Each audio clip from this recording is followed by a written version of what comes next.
E aí, galera, tudo bem com você? Estava esperando até agora, né? A nossa aula de literatura. Estamos aqui, segunda aula de literatura. Hoje eu vou estar falando a respeito dos gêneros literários, ok? Repetindo, os gêneros literários. Como é que o texto literário é classificado?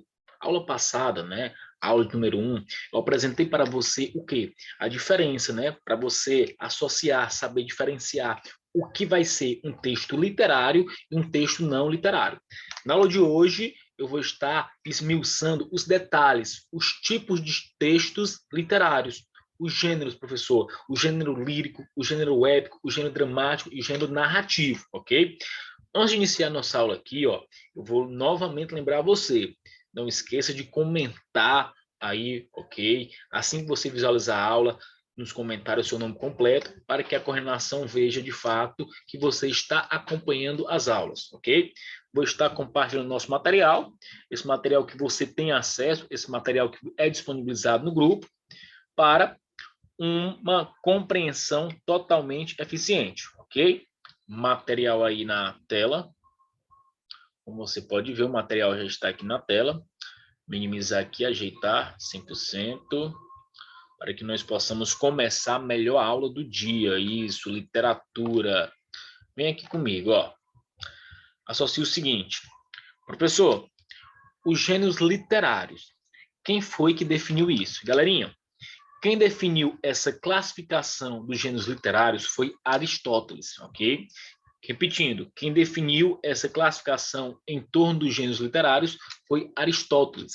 Ele que vai organizar como a literatura tem que seguir, quais os preceitos que cada um desses gêneros deve apresentar. Vem aqui comigo, ó. Associe o seguinte, professor. Gênero, professor, o que é gênero? É o modo como se veicula a mensagem literária. Como assim, professor? A mensagem literária ela tem que ser apresentada para você, leitor, seguindo algum caminho, seguindo algum preceito, beleza? E na literatura, nós vamos associar, basicamente, como a arte da escrita, utilizando os textos em duas proposições, a prosa e a poesia. Professor, o que é prosa, o que é poesia? Poesia, de modo geral, toda forma de arte. Só que quando eu falo poesia na literatura, eu estou falando de todos os textos apresentados em versos. Já a prosa, todos os textos apresentados em parágrafos.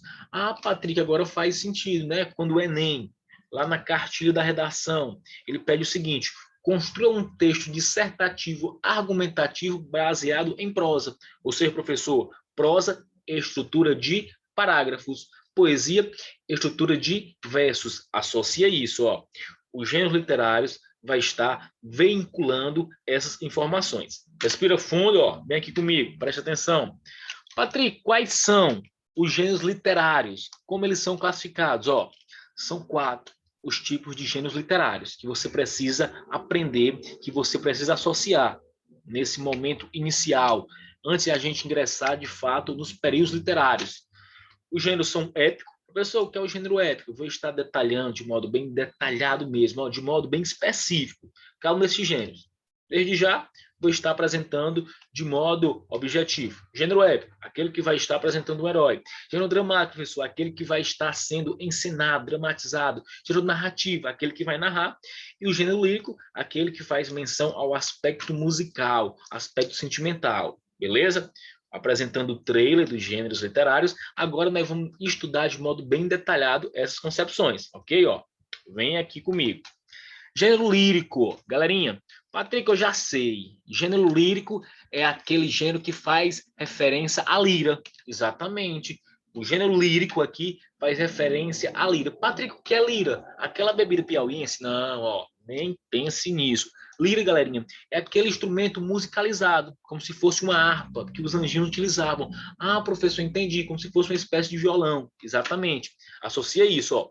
O gênero lírico ele vai estar em torno do aspecto musical, a lira aí, ó, o aspecto sentimental. Olha só o conceito que eu coloquei nesse slide, para que você possa entender, para que você possa absorver de fato as concepções do gênero lírico.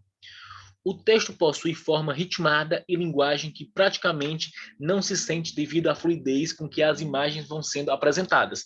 Além disso, é um texto com forte carga de subjetividade. Professor, o que é isso, subjetividade? Eu falei para você, ó, sentimentalismo, concepção pessoal. Está lembrado da aula passada? Ah, professor, que o texto vai estar observando os aspectos do autor. O autor ele vai o quê? Se incluir no texto, apresentar a sua personalidade. Exatamente. Vê-se então que um texto não pode ser usado como referencial de um grupo maior. Olha só os exemplos que eu vou estar apresentando mais adiante. Professor, nesse caso, o gênero lírico é caracterização textual em que um eu transmite um estado emocional ao leitor. Repetindo, ó, o gênero lírico é uma caracterização textual em que um eu transmite um estado emocional ao leitor. As emoções, as angústias estão ali no gênero lírico, procurando fazer com que este se sinta mobilizado pela mensagem exposta em seus versos. Patrick, tem um exemplo? Tem sim. Tem um exemplo? Tem sim. Olha só o exemplo aí que eu trago, que eu apresento para você nesse slide. Ó, desse modo, o gênero lírico acaba sendo observado predominantemente nos poemas, ó. Professor, o que é poemas? Poemas, ó, a estrutura aí, ó, verso por verso, texto centralizado. Perceba que não é parágrafos, ó. Associa isso, professor, aqui é uma poesia, um poema aí que o texto está sendo apresentado em versos. Olha só o texto. Respira fundo, ó. O amor em lágrimas. Ouve o mar que soluça. Na solidão, ouve amor o mar que soluça. Na mais triste solidão. E ouve, amor, os ventos que voltam, dos espaços que ninguém sabe, sobre as ondas se desbruçam e soluçam de paixão. E ouve, amor, no fundo da noite, como as árvores ao vento, num lamento se desbulçam para o chão. Deixa, amor, que um corpo sedento, como as árvores e o vento, no teu corpo se debruce e soluce de paixão. Caramba, professor, olha só que texto belíssimo de Carlos Drummond de Andrade. Carlos Drummond de Andrade, um dos escritores aí mais citados no Enem, né? Carlos Drummond de Andrade, que pertence à segunda fase do modernismo brasileiro, que nós vamos estar estudando mais adiante. Vamos estudar cada período ó, de modo bem detalhado para você gabaritar no Enem. Professor, analisando aqui o texto, O Amor em Lágrimas, como é que eu posso caracterizar, classificar ele como um gênero lírico? Galera, olha o aspecto musical aí, ó. Soluça, solidão.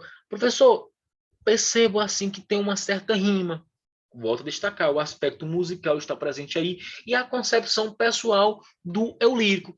Patrick, o que é eu lírico? Galera, ó, anote aí no seu material de estudo. Eu lírico, você vai ouvir muito falar sobre esse termo. Eu lírico é a voz do texto, ó. Eu lírico é a voz do texto, a voz que está presente aí. Que está o quê, professor? Evidenciando esses aspectos, essas concepções pessoais. Houve amor max soluça na mais triste solidão. Associa isso, ó. O gênero lírico, Patrick, vai estar trabalhando diretamente o aspecto subjetivo, da subjetividade. Beleza? Vem aqui comigo. Entendeu tudo de boa sobre o gênero lírico? Associa isso, ó. Patrick, como é que eu tenho que analisar e saber se o texto vai ser lírico ou não? O aspecto pessoal, a subjetividade em torno aqui, ó, do aspecto sonoro das palavras. De boa? Vem aqui comigo. Patrick, olha só alguns exemplos da poesia lírica. Olha só, a ode e o hino. Ode é um canto de exaltação e hino é a poesia que glorifica a pátria ou enaltece divindades. Beleza? Quando você observar a concepção pessoal apresentando um canto de exaltação, professor, o que é exaltação? Elogios. É a ode. Porém, quando você vê que a canção lá está glorificando a pátria, né? O aspecto nacional, o aspecto divino, é o hino. Elege a poesia que aborda acontecimentos tristes, geralmente relacionados à morte. Esse exemplo foi bem peculiar na Idade Média. Idílio e eclópia, poesias bucólicas e pastoris. Professor, o que é isso? Poesias bucólicas e pastoris. Galerinha, bucolismo significa vida simples diretamente no campo. E o aspecto pastoris, né, é aquele aspecto que nós vamos estudar no arcadismo, o poeta baseado na natureza, com essa vida no campo. Lembrando que esses exemplos vão estar apresentando um diálogo. Heptalânio, Poesia feita em homenagem às núpcias de um casal, e a sátira, poesia que destaca o aspecto ridículo dos defeitos humanos ou das situações vividas. Lembrando, colegas, que a sátira aqui, nós vamos estar estudando bastante lá no Barroco, com Gregório de Matos Guerra, apresentando a sua poesia lírica amorosa, apresentando sua poesia sacra religiosa, e a poesia também, Patrick, satírica, que apresenta críticas, ok? Associa isso, ó. Primeira concepção aí, gênero textual aqui, professor, gênero literário, que eu estou apresentando para você, o gênero lírico, ok? Na sequência, colega, nós temos aí o gênero dramático, ó. Patrick, esse gênero é muito fácil você classificar, você reconhecer ele. Galerinha, drama em grego significa ação. Até coloquei em destaque aí para você, ó. Professor, como é que eu tenho que observar o gênero dramático? Gênero dramático é aquele que precisa ser dramatizado, encenado. Você vai pegar aquele texto e tem que fazer uma representação. Associou? São dramáticos os textos em poesia ou prosa. Ó, se o lírico ali, professor, vai acontecer possivelmente em poemas, o gênero dramático agora ele poderá ser apresentado em poesia, em versos ou em prosa, em parágrafos. O mais tradicional texto dramático é a peça de teatro, mas a tecnologia, né, o aspecto inovador, trouxe novas manifestações. O cinema, a televisão, as telenovelas, por exemplo, são exemplos de textos dramáticos. O texto dramático é uma narrativa que se diferencia de outros textos literários narrativos por ser elaborado não para ser lido, mas como texto base para uma representação, conforme o que eu disse anteriormente. O gênero dramático não compreende somente o texto de peças teatrais, mas pressupõe uma encenação. Galera, Patrick, como é que eu vou classificar ele? Ó, só pela estrutura. Só pela estrutura. Está vendo aí, ó? Sacerdote, Édipo. Olha só, o que a pessoa que for dramatizar, encenar o sacerdote tem que falar, a pessoa que for dramatizar, encenar o Édipo tem que falar. Ah, professor, entendi. Só pela estrutura aí, você já vai classificar o gênero dramático.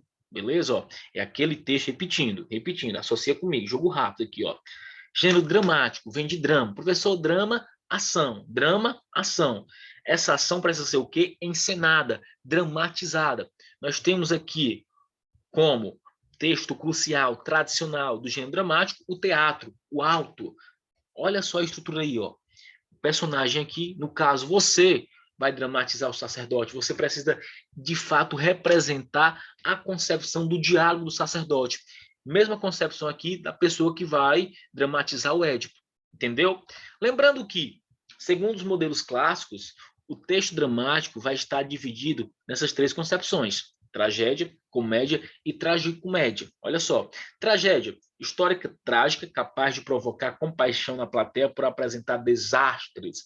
Comédia, representação que provoca facilmente o riso. Professor, se a gente pega hoje, nos dias atuais, o Alto da Compadecida de Ariano Suassuna, o Alto, se encaixa aqui no texto dramático? Sim, se encaixa aqui no texto dramático, que precisa ser representado, né, encenado, e vai estar focalizando a comédia. Meu Deus, mas como literatura é show, é a melhor disciplina. Eu falei para você, eu falei para você. E a tragicomédia, mistura de elementos trágicos e cômicos. Olha só que interessante, professor. Repetindo aqui, o gênero dramático, aquele que precisa ser o quê? Dramatizado, encenado. Cola isso na sua mente aí, ó. Pam. Na sequência, nós temos o gênero narrativo, ó. Já apresentei para você aqui, de modo bem objetivo, de modo bem dinâmico, o gênero lírico, o gênero dramático, e agora nós vamos partir para o gênero narrativo. Professor, isso daí é fácil, é muito fácil. Ó, o gênero narrativo é aquele que vai narrar, beleza. É aquele que vai narrar, associa isso comigo.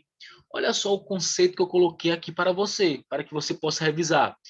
O gênero narrativo, no que tange à criação literária, consiste em textos que contam histórias ficcionais.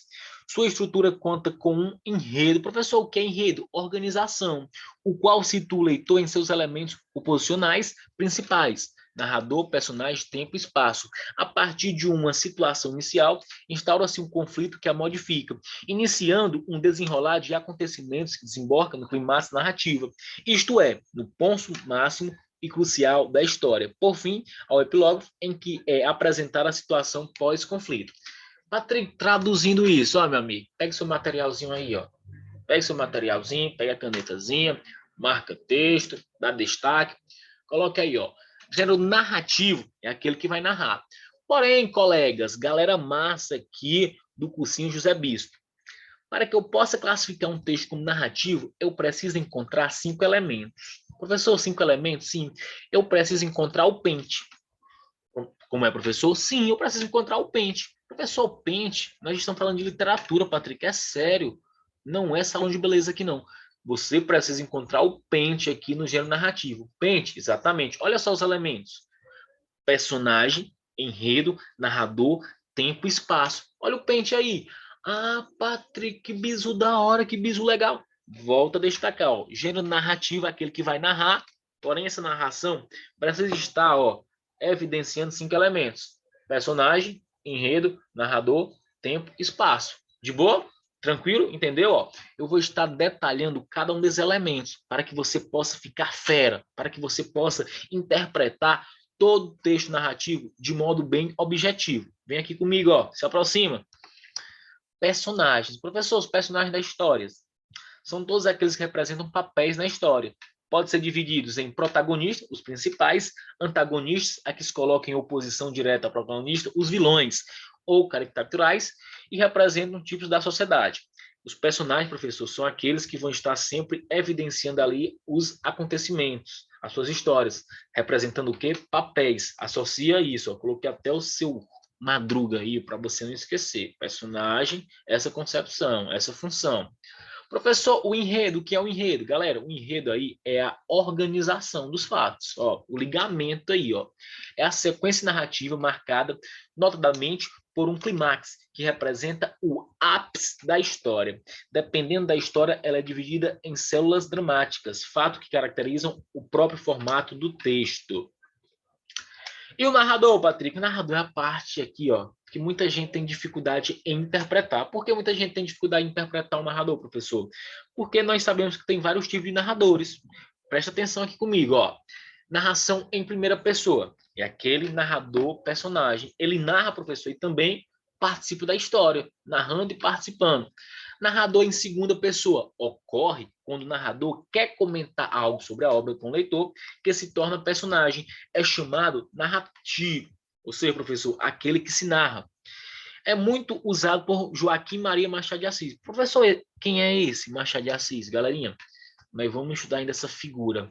Joaquim Maria Machado de Assis é o único escritor da nossa literatura que pertence a duas escolas literárias, o romantismo e o realismo. Ele que já fez grandes obras aí, clássicos da literatura, Dom Casmurro, Memórias Pós de Brás Cubas, A Mão e a Luva. Olha só, o nosso maior representante da literatura é Joaquim Maria Machado de Assis. E Machado de Assis, ele utiliza muito a narração em segunda pessoa. Tá entendendo porque você tem que ficar ligadinho aqui na aula? Nessas primeiras aulas, para que você possa entender, ó, o andar da carruagem. Entender, professor? Cada aula aí, cada período, para gabaritar a sua prova. Exemplo aí, ó, capítulo 34. Há uma alma sensível. Ai, ai. Entre as 5 ou 10 pessoas que me leem. Há aí uma sensível que está de certo um tanto asgata com o capítulo anterior. Olha só, galerinha. Olha só a linguagem aqui. Nós vamos estudar tudo isso, ó. A linguagem simples, professor, a linguagem rebuscada, as figuras de linguagem. Meu Deus, professor, literatura é perfeito. Literatura é perfeito. Foco aqui, decidir, classificar o narrador. Narração em primeira pessoa, narração em segunda pessoa e também, professor, a narração em terceira pessoa. Aquele narrador observador, onisciente, que é o que acontece em constante nas nossas obras, né, nos nossos principais clássicos, a narração em terceira pessoa. Patrick, finalizando aqui o pente, né, finalizando os elementos da narrativa, ainda falta o tempo, ou seja, o tempo da narração pode ser cronológico, ocorre de forma sequencial, com início, meio e fim, e psicológico, com idas e vindas em flashbacks, quebrando a sequência lógica dos acontecimentos. Geralmente apresenta reflexões e memórias. E finalizando aqui os elementos da narrativa, o pente, ó, personagem, enredo, narrador, tempo, Agora o espaço. O espaço em que as personagens desenvolvem o enredo pode ser real ou imaginário. Ó, professor, real, imaginário, a literatura se completa. O senhor falou isso. Falei aula passada. Aspecto real, o quê? Conotação. Aspecto real, conotação, professor. Aspecto irreal. Ó, vem aqui comigo. Lembrando novamente. Texto literário. Não esqueça de revisar a linha anterior. Texto literário, professor, é aquele que vai estar apresentando a concepção conotativa. Conotativo, aspecto imaginário. Patrick, o texto não literário. O texto não literário é aquele que evidencia a concepção denotativa, o aspecto real. Ah, Patrick, por isso, ó, tudo faz sentido agora com os gêneros literários. Ah, aí toda uma questão envolvendo as diferenças entre o texto verossímil. Professor, o que é isso, verossímil? Que eu falei para você, os textos que vão estar evidenciando a realidade. Além das causas de se quer produzir determinados espaços, como é o caso do Sítio do Pica-Pau Amarelo, de Monteiro Lobato. Monteiro Lobato, que se encaixa no pré-modernismo, esse período de transição que começou em 1902 aqui no Brasil. E nós vamos estar estudando todos os representantes aqui do pré-modernismo. Monteiro Lobato, Euclides da Cunha, Lima Barreto, né? Afonso Henriques de Lima Barreto, Graça Aranha. Vamos estudar cada um. Raul Pompeia, professor Raul Pompeia. Raul Pompeia está baseado aí no realismo, ok? Vamos estudar todos esses representantes da nossa literatura. Como é show, né? Que disciplina fantástica. E, professor, os gêneros narrativos aí, na maioria dos casos, são os romances, as novelas, os contos, as crônicas, as fábulas, ou seja, Patrick, aqueles textos que vão estar apresentando uma narração em torno dos 5 elementos aí: personagem, do enredo, do narrador, do tempo e do espaço. Associe isso comigo. De boa? Tranquilo? Favorável? Vem aqui, ó. Mais adiante. Para finalizar, ó, finalizar a nossa aulinha de hoje, para finalizar, professor, os gêneros literários, os gêneros literários, lírico, já falei para você a respeito do gênero lírico, já falei para você em relação ao gênero dramático, já falei para você em relação ao gênero narrativo, agora vem ele, o gênero épico. Professor, épico, muita gente utiliza bem essa concepção, né? Que história épica, caramba. Associa comigo, ó.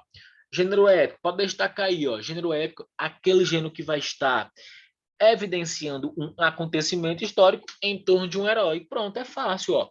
Repetindo, gênero épico, aquele que vai estar evidenciando um acontecimento histórico em torno de um herói. Epopeia, por exemplo.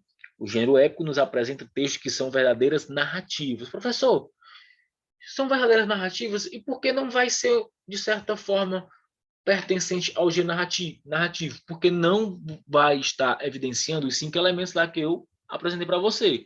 Associa comigo, ó. O gênero, para ser narrativo, ele tem que estar apresentando aqueles 5 elementos, o pente. Porém, o gênero épico, ele não vai estar apresentando os 5 elementos.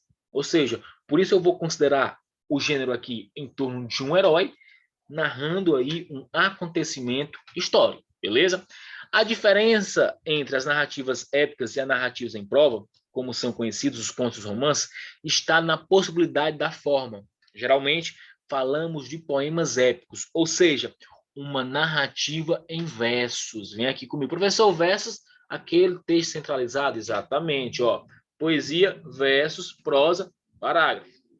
Na abordagem temática, o texto épico ocorre quando temos um fundo histórico. Descrevem-se os feitos heróicos e as grandes ideias do professor, os grandes ideais, as grandes narrativas, o legado daquele povo. Toda vez que você observar um texto que vai estar evidenciando um acontecimento histórico, exaltando um herói, é o gênero épico. Os acontecimentos são situados no passado, que distancia o narrador da obra, tornando um observador dos acontecimentos. Ó, o X da equação aí, ó, o X da equação para que você possa classificar o gênero épico, a concepção do passado, beleza? Olha só um exemplo aqui, ó. Olha só um exemplo. Patrick, aí é uma poesia, meu amigo, uma poesia, um poema, ó. Olha só os versos aí. Não é um texto apresentado em parágrafos, é um texto apresentado em versos. As armas e os barões assinalados, que da ocidental praia lusitana, por mares nunca de antes navegados, passaram ainda além da Trapubana, em perigos e guerras e forjados. Mais do que prometia a força humana, e entre gente remota edificaram novo reino que tanto sublimaram. Caramba, professor, ó, olha só a narração aí, ó. Se você observar, ele não vai estar detalhando, de certa forma, o tempo nem o espaço, professor. Ah, Patrick, entendi. Ele está o que aqui, ó? Evidenciando um acontecimento histórico que você pode ver, ó, ocidental, praia lusitana, ó, uma concepção do passado que vai estar, professor, evidenciando aí um herói. Passaram ainda lá trabojando em perigos e guerras, esforçados, mais do que prometia a força humana, entre gente remota edificaram novo reino que tanto sublimaram. Olha só a exaltação dele aí. Tá entendendo, meu amigo? O gênero épico vai estar esmiuçando essas características. E é isso que você precisa analisar. É isso que você precisa estar ligadinho aqui para classificar os gêneros literários, a nossa literatura, que é a melhor disciplina. Eu falei para você. Tranquilo até aqui? De boa? Lembrando que o gênero épico, os poemas épicos são divididos em partes, ou seja, professor, etapas aí que conduzem o leitor a uma interpretação bastante clara do todo da obra. Proposição, o poeta apresenta o tema. Inovação, as musas são convidadas a participar da história como agentes de inspiração. Dedicatória, o texto é dedicado ao jovem rei Dom Sebastião. Narração, são contados os principais acontecimentos, como o episódio de Inês de Castro, a aventura de Fernão Lopes, o encontro com o velho de Restelo, com o gigante Adamastor, e o remete às aventuras finais. Ó, lembrando aqui, galerinha, que eu estou evidenciando aqui obras, né, fatos que aconteceram na literatura da era medieval. Professor, como assim, professor? A Idade Média. Quando a gente estiver iniciando a literatura brasileira, o quentismo, você percebe que antes do quentismo, antes de 1500, antes de descobrir o Brasil, em Portugal já acontecia literatura. Ou seja, professor, antes de iniciar a literatura brasileira, nós vamos passar por 3 períodos que marcam aqui os nossos acontecimentos históricos. O trovadorismo, o humanismo e o classicismo. Ó, associa isso. Trovadorismo, as cantigas lá, as cantigas líricas, as cantigas satíricas, cantigas de escárnio, cantigas de maldizer, cantigas de amigo, cantigas de amor. O aspecto do humanismo, evidenciando, né, o teatro de Gil Vicente, e o classicismo, apresentando a poesia épica, apresentando a poesia lírica de Luiz Vaz de Camões. Nós vamos estar estudando isso de modo detalhado para chegar no Brasil. Aí, em 1500, né, chegando no Brasil, nós vamos estudar a nossa literatura brasileira, a era colonial, a era nacional, todos os períodos que são cobrados no edital, na provinha do Exame Nacional do Ensino Médio, ok? Tranquilo, galera, aqui. Lembrando mais uma vez, assim que assistir a aula, ó, comente aí no comentário o seu nome completo para que a coordenação veja que você está participando aqui das aulas, que você está acompanhando todas as aulas de todas as disciplinas do cursinho aqui José Bispo. Tranquilo? Lembrando que esse materialzinho, ó, eu vou estar enviando para vocês. O material vai estar disponível no grupo de vocês para que vocês possam revisar essa disciplina fantástica que é a literatura. Então é isso. Gostaria de agradecer imensamente aí o carinho de todos, né, pelo feedback. Forte abraço e até a nossa próxima aula. Beleza? Então, valeu, interromper aqui o compartilhamento. Forte abraço e até a nossa próxima aula. Show!